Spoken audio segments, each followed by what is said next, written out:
ბევრი იარა საგანელიძემ მარგოლა ჩემთან თუ ცოტა იარა, მაინც ვერაფერი გააგებინა და პრეზიდენტმა მთავარ მოსამართლედ ის კანდიდატურა წარმოადგინა, რომელიც თურმე არ უნდა წარმოედგინა.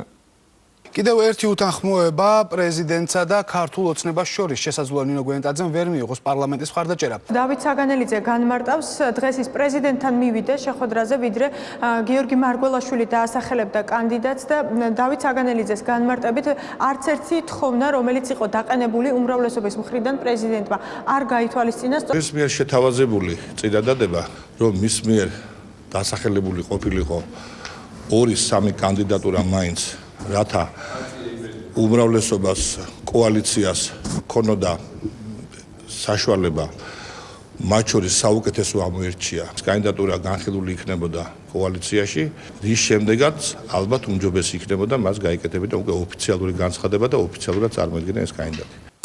არა რაღაცა შარია ეს პრეზიდენტობა. ჯერ ხომ გაგიჭირებენ საქმეს გინდა თუ არა შენ უნდა იყო პრეზიდენტიო.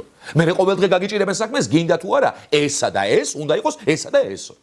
ეხლა იმას კი აღარ ფიქრობენ რომ გაპრეზიდენტების მერე ადამიანის ხასიათმა გამომჟღავნება იცის და ხასიათს კიდევ ვერ უბრძანებ.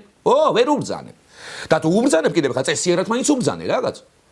აბა ეხლა ბრძანების გადასაცემად საგანელიძეს რომ გზავნე ხა ეგ არის საქმე. გამაგებინებ ეგ არის საქმე.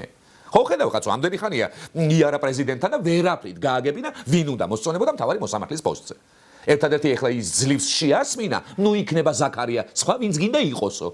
ჩამოეთვალა ბატონო სხვებიც. ჩამოეთვალა მოცემული 28 კანდიდატიდან ის 27, რომელიც მარგველაჩემს არ უნდა აერჩია.